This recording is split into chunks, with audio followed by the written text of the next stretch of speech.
I thought that being named Patrick would have helped me to remember that last Wednesday was St. Patrick's Day and that I could have released this video last week, but no.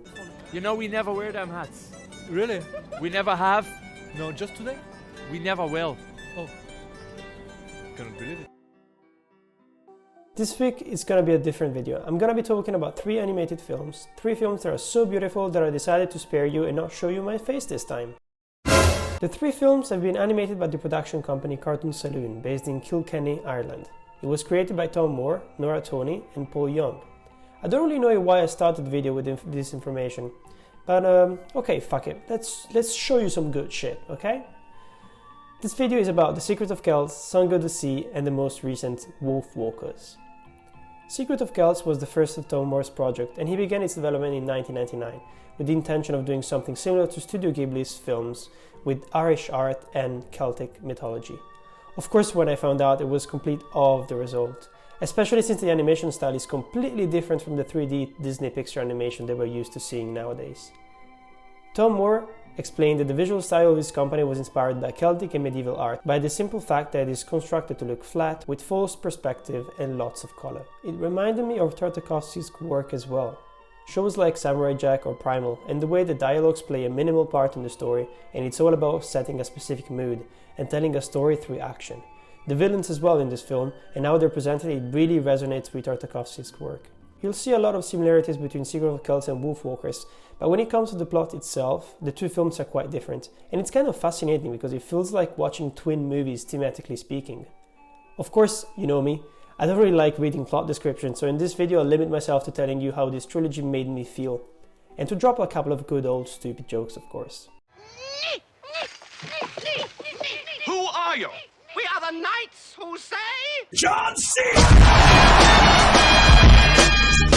The film is inspired by the story behind the creation of the Book of Kells, also called in Irish Lior Cheannaich, if I managed to pronounce it, around 880. The book itself is insular art, aka Iberno-Saxon art, and it's something I knew nothing about, mostly because I'm not a very religious person, and I don't really have an art history background.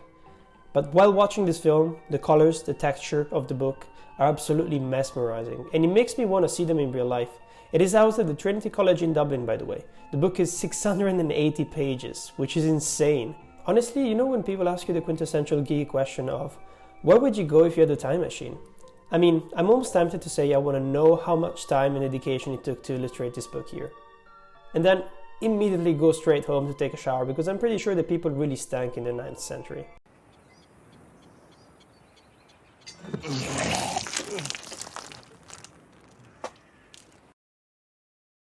Song of the Sea is quite an impressive follow-up because it basically takes place in modern times. And just being able to see this huge jump of time and how they still manage to keep the animation so beautifully breathtaking, it's incredible. When it comes to Song of the Sea, this is the film that really makes you appreciate the fact that some people want to keep folk tales and epic stories alive. Je vais juste faire un petit aparté en français pour parler de Bruno Coulet, qui est un grand compositeur français qui a travaillé sur les bandes de son des 3 films. Les bruitages ultra-naturalistes, les petits instants où une simple flûte remplit les moments de silence. La musique dans ces 3 films est absolument incroyable et aide vraiment à s'immerger dans ces univers. Coulet a travaillé sur énormément de films et un peu comme Alexandre Desplat ou même Danny Elfman, c'est une vedette du son dans le monde entier. Je vais en citer quelques-uns juste pour vous donner une idée. Les Rivières Pourpres, Les Choristes, Vis de Nice, Maxenko, Coraline, Moon, Les Gardiens de la Lune, La Daronne. Je vais maintenant arrêter de parler et je vais vous laisser avec Hila et sa chanson Amrania Faraga.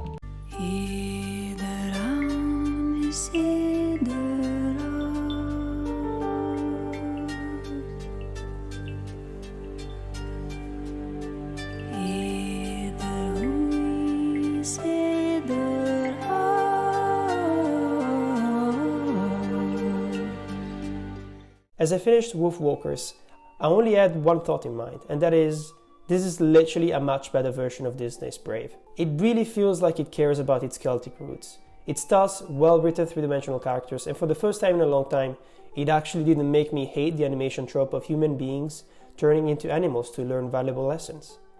It's still Tomm Moore's work, but this time around he co-directed the film with Ross Stewart. And it makes a lot of sense because Wolfwalkers is without a doubt the most detailed and vibrant of the entire trilogy. The film takes place in 1650, so fairly in between the 2 other films time-wise. And it's incredibly well constructed.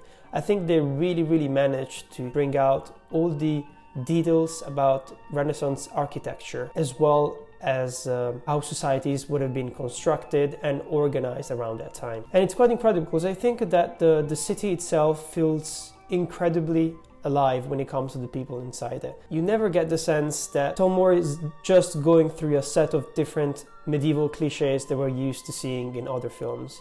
It feels fresh, it feels vibrant, and it feels like a place that you would like to visit. As of 2021, Cartoon Saloon is producing a TV series called Viking School, and Nora Tony's second feature for Netflix, My Father's Dragon, is gonna come out soon as well. And her first one was The Breadwinner, by the way, if you're interested. Moore stated that there are no plans for sequels of any of his films, which is great news, I think.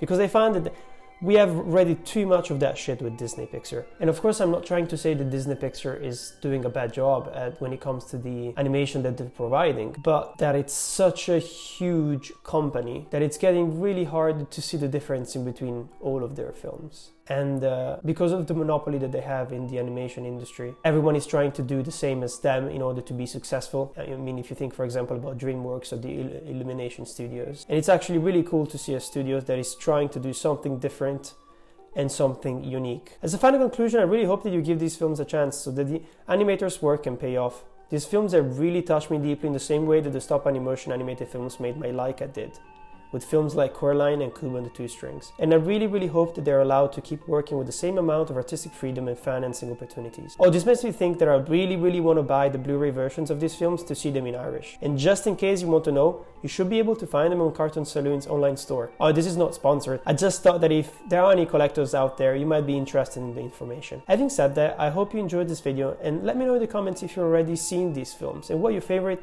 indie animated films are. Don't forget to subscribe if you still haven't, and to like this video because it really helps. I'm Patrick, and this is Torn Apart.